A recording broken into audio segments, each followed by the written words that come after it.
Tell us about a moment where you were super down and out, broke, had made no sales, and then you made like a monster sale that made you a really fat commission. I was new in the timeshare industry, but I got started with a kick, man. I was killing it. I was kicking ass. I think I was number 1 or number 2 recruit of the year, kicking ass. All of a sudden, I got a couple of kicks, a couple of returns, set me back, and then it threw me down. Now, I've been in sales my whole life. I know what that's like. But when you're dealing with these large amounts of money, trust me when I tell you guys, the first time you ever make that first $25,000, $30,000 month, and you start already knowing what you can do with that money as you continue to make it, you're already planning on what you're going to do with it before you even do it. I got myself in a little bit of a mental rut. I had hit a rock bottom low.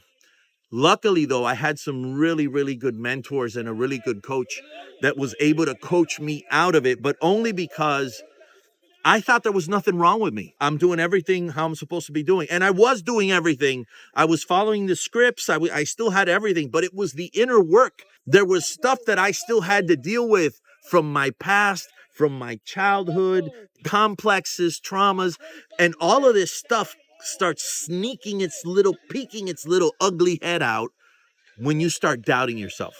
And you don't think it's affecting you, but it is. See, it's really hard to see the picture when you're in it, right? You need somebody outside the frame to come and tell you this is what's going on.